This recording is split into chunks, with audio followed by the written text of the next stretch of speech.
Bien-aimés, en ce matin, nous allons tirer notre exhortation dans le livre de Jean, chapitre 3. Là, la Bible nous parle de l'entretien entre Jésus-Christ et Nicodème, docteur de la loi. La Bible nous dit, il y a eu un des pharisiens nommé Nicodème, un chef des Juifs, qui vint, lui, auprès de Jésus, de nuit, et lui dit, Rabbi, nous savons que tu es un docteur venu de Dieu, car personne ne peut faire ces miracles que tu fais si Dieu n'est avec lui. Dans ce passage, la Bible nous parle d'un docteur, un pharisien, un chef qui, de nuit, va voir le Christ et lui dit, nous savons que tu es un docteur venu de Dieu. Il est venu en toute humilité, reconnaissant sa position de personne qui, vis-à-vis des choses que le Seigneur faisait, était ignorant. Et il vient, il dit simplement, nous savons que tu es un docteur venu de Dieu. Car personne ne peut faire ces choses que tu fais si Dieu n'est avec lui. Jésus lui répondit, en vérité, je te le dis, si un homme ne naît de nouveau, il ne peut voir le royaume de Dieu.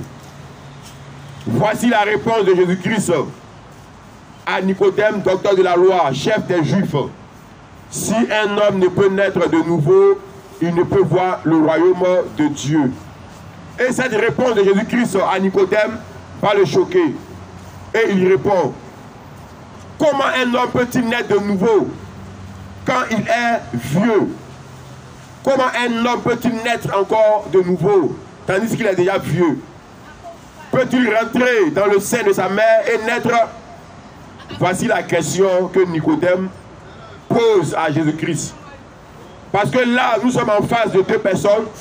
Une personne qui a la connaissance de la lettre, de la loi, mais en ce qui concerne les choses spirituelles, il est ignorant.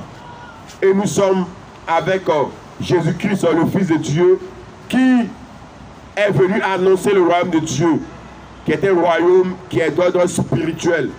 Et dont Nicodème, qui est docteur de la loi, qui connaissait la loi, la parole, mais qui était totalement ignorant de ces choses. Et il vient en toute humilité, en toute simplicité, pour venir chercher à savoir ce qu'il en était. Comment est-ce qu'il était possible pour un homme fait de chair et de sang, de faire des miracles, de faire des choses extraordinaires, de faire des choses merveilleuses, tandis qu'il reconnaît que cet homme-là n'est ni docteur de la loi et il n'est pas aussi pharisien.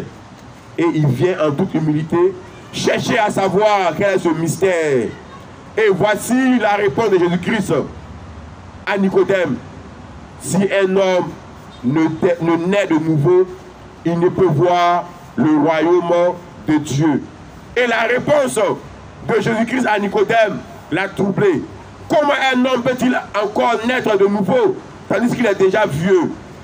Et Jésus-Christ va lui répondre, en vérité, je te le dis, si un homme ne naît d'eau et d'esprit, il ne peut entrer dans le royaume de Dieu.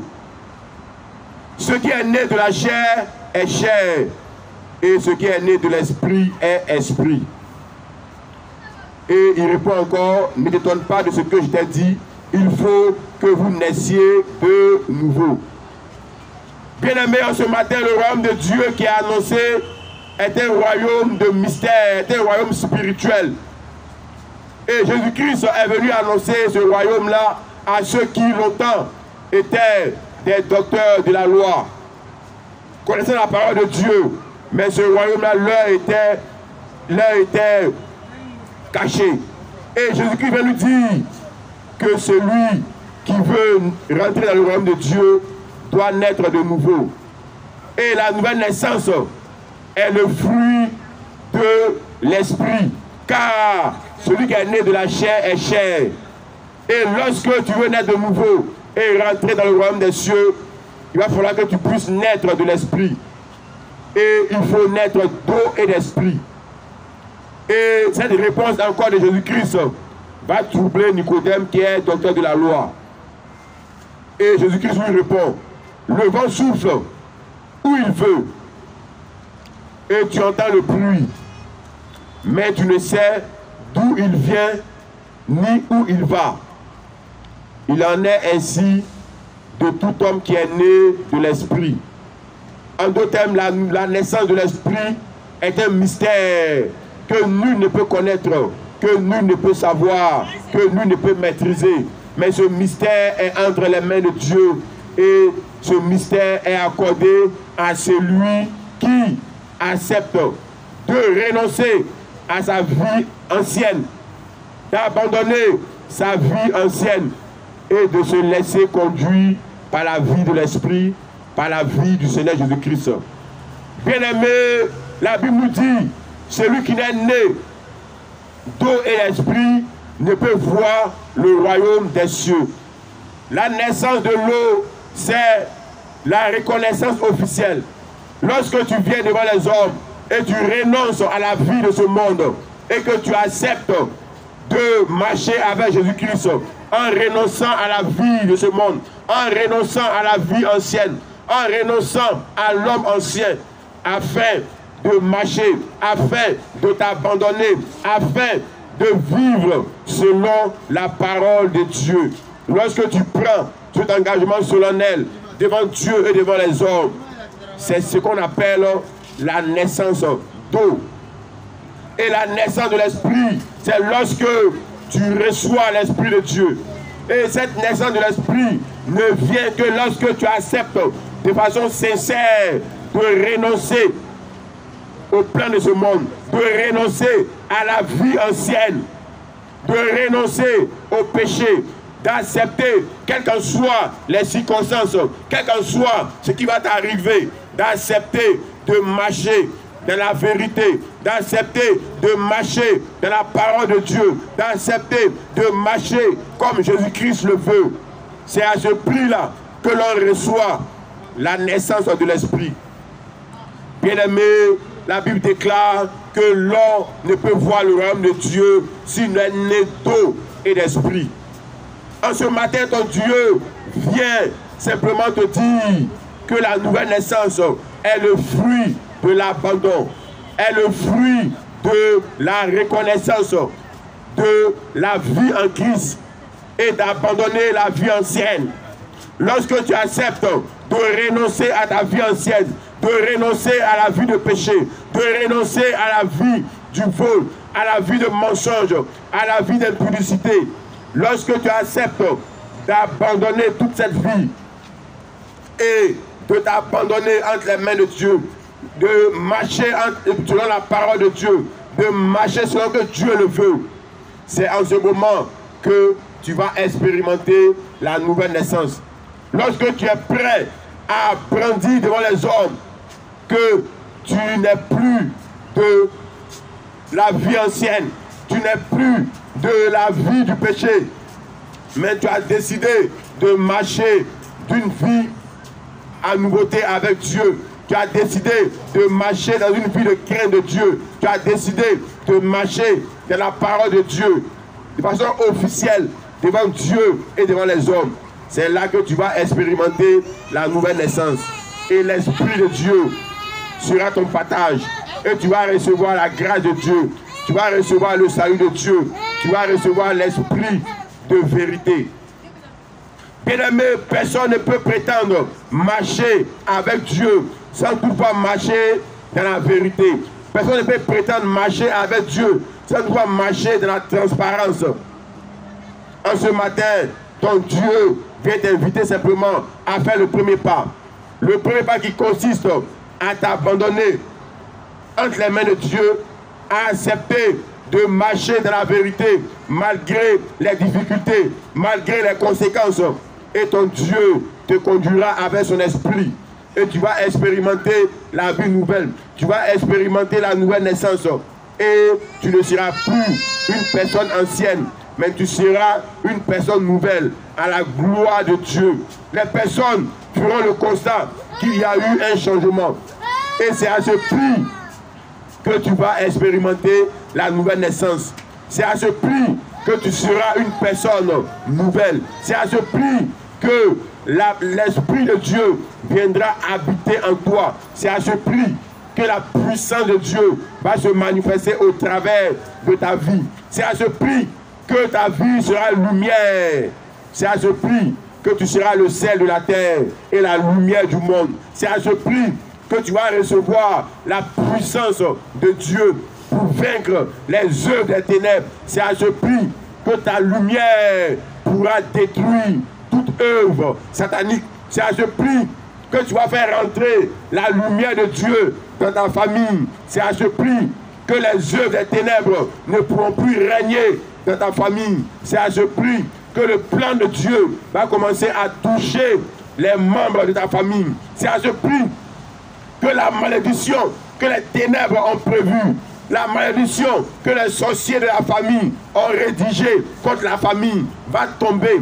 Parce que le sang de Jésus-Christ va couler dans ta famille. Briser la malédiction, anéantir tout ce qui a été pris dans les ténèbres. Car il faut savoir qu'il y a des familles qui sont sous le poids de la malédiction.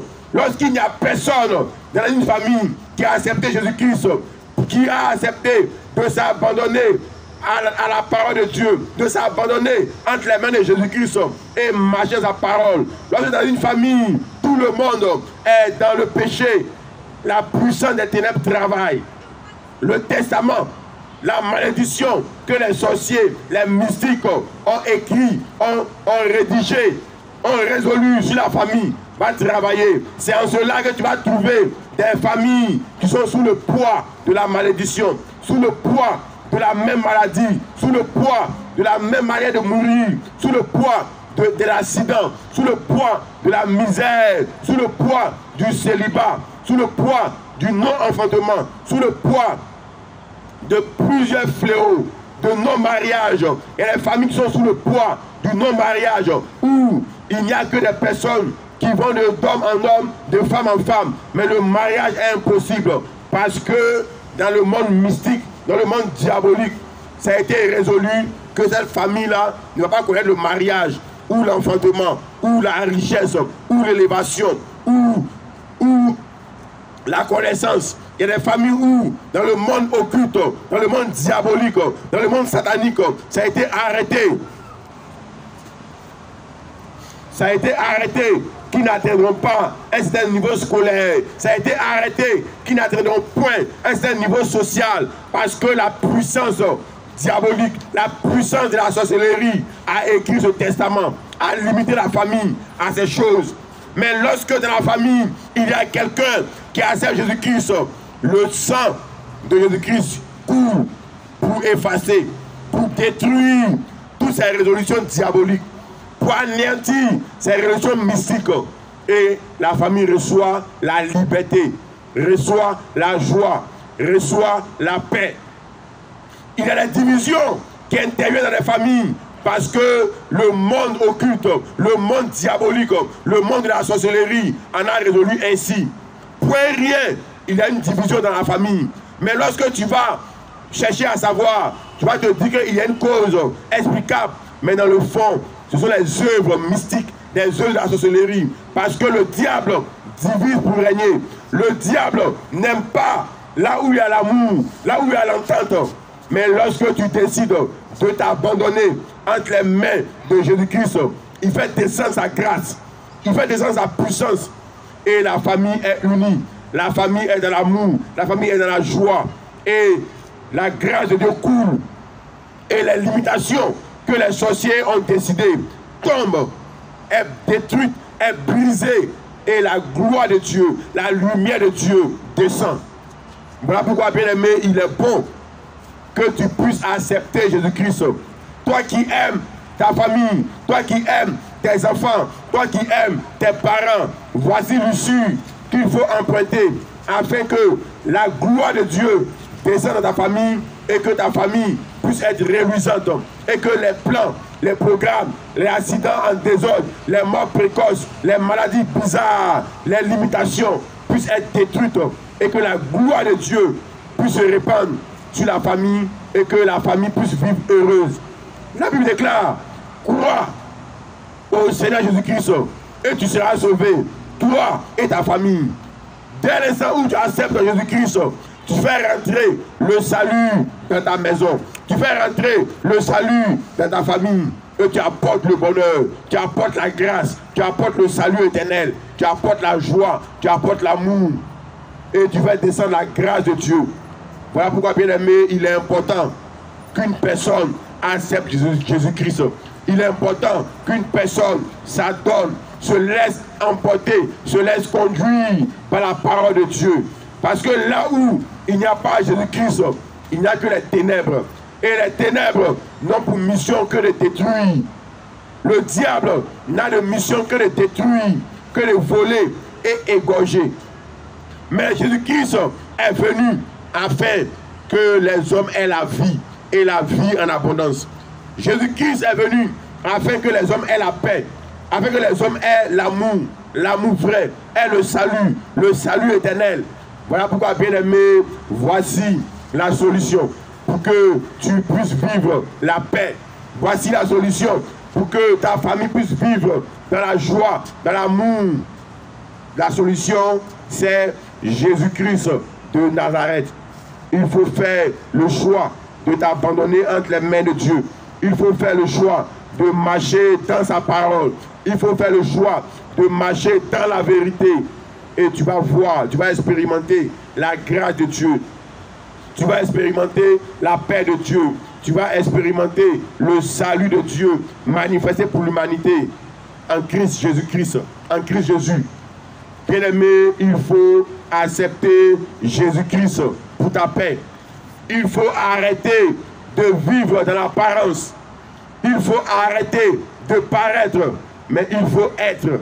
Il faut être une personne qui vit dans la paix. Il faut être une personne qui vit dans la joie de Dieu. Il faut être une personne qui vit dans la grâce et éloigner de soi les plans, les programmes et les projets diaboliques, les projets sataniques, les projets de la sorcellerie. Parce que lorsque tu n'as pas Dieu, lorsque Jésus-Christ n'est pas dans ta vie, c'est les ténèbres qui règnent. Et les ténèbres n'ont de mission que de détruire des vies, de détruire des destinées, d'anéantir des vies.